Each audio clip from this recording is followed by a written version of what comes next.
Good morning. It is a very chilly January day in Toronto, and we are going to head out to Niagara Falls. We've heard that visiting Niagara Falls in winter is a really lovely thing to do. It's a little bit quieter, it can be really pretty. I don't think it's snowy there at the moment, but it can kind of ice up and be very magical. And there's also a winter lights festival that runs till the end of January, so we're looking forward to seeing that.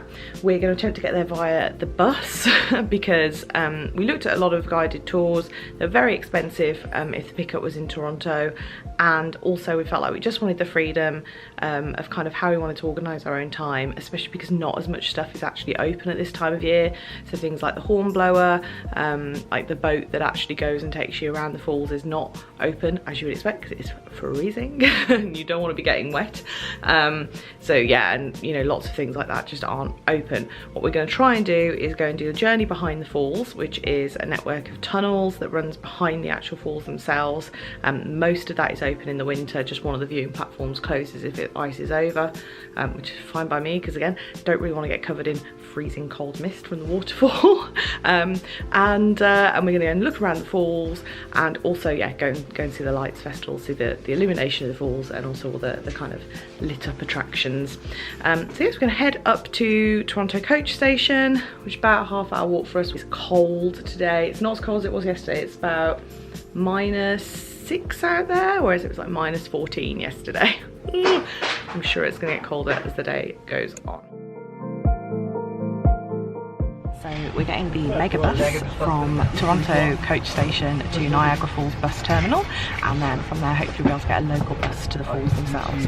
There is a shuttle bus called the WeGo that runs most of the year, but it's not going to get us, it doesn't run late enough to get us back to the coach terminal tonight.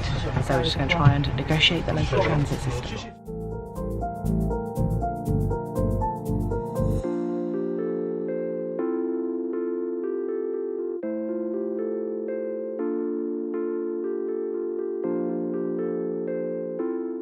Right, we've made it as far as the Niagara Falls bus terminal, so just waiting for the local transit bus now.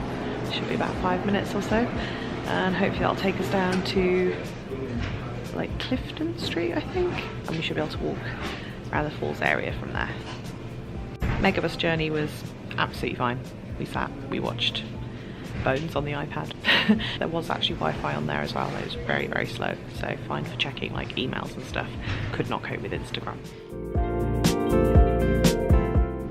Got the bus, 104.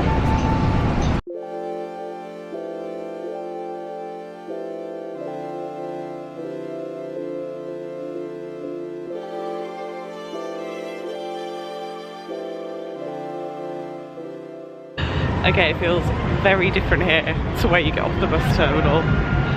I mean, it's quite quiet because it's winter. It's a little bit, I've not been to Blackpool, but yeah, it's very different from the small town vibe where the coach terminal is.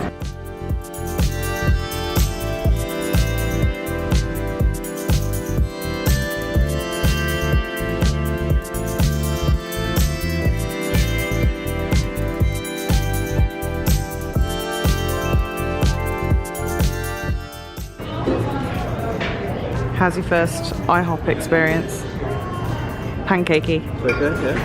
So that was our first IHOP experience. We went out very full of many warm carbs, which is what we need because it's cold.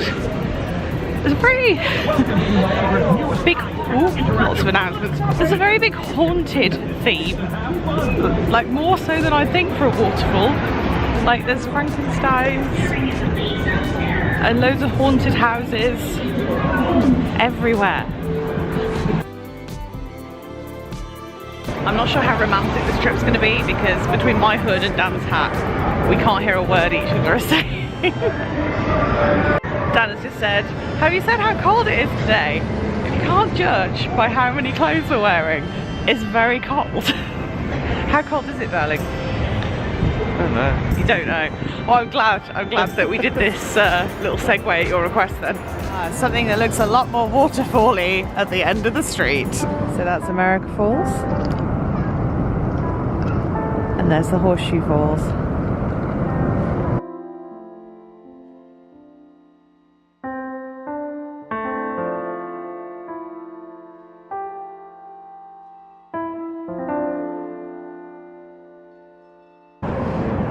Wave to America!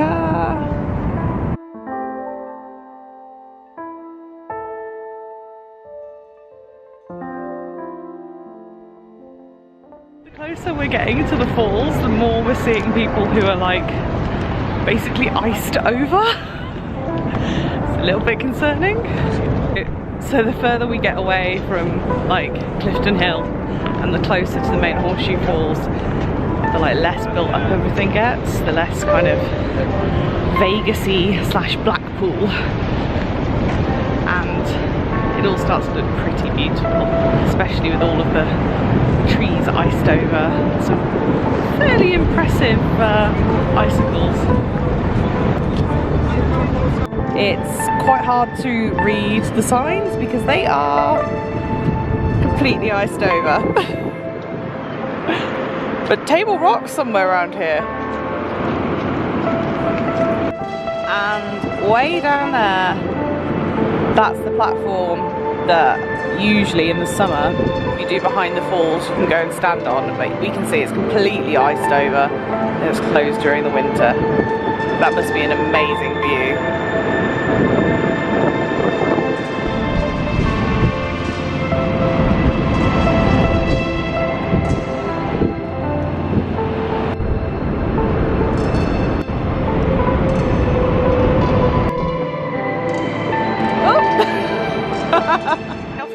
Out much longer because there's just frozen mist coming down off the falls now, and I don't want to break my camera. I found the gift shop. It's very wet out there. Okay, we've been assured that journey behind the falls we're not going to get wet or iced over, so here we go. So Dan and I played an indie game called The Bunker fairly recently. And down here, I'm kind of wishing we hadn't played that so recently. Here's one of the old tunnels. It's pretty spooky. The rumbling is so loud and you can actually like feel the falls above us.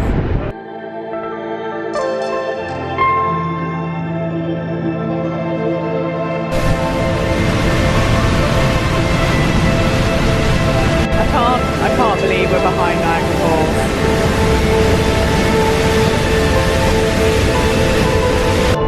Oh, looks like we can get outside. It's getting colder. Wow.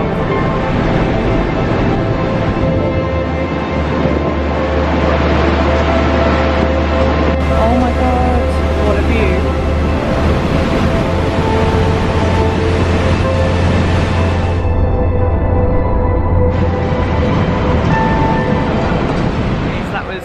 Amazing, and I would say far warmer and far drier than actually looking at the falls from outside, like from in front of them, which is weird because you're underneath them. But wow, it's now about 4 o'clock, having our very much deserved warm-up hot chocolate. The lights come on within the next hour or so, and then we'll have to start making our way back to the bus. Okay, we're gonna head back out and see if we can catch the lights. It's gonna be cold. It's now about 5:10, and as the lights are starting to get lower and lower, you can see the lights on the falls. It's so pretty.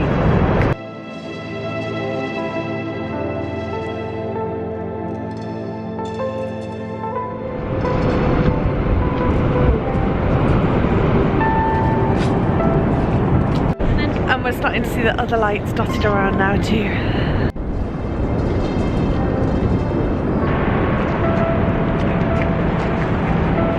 Ooh, make it blue.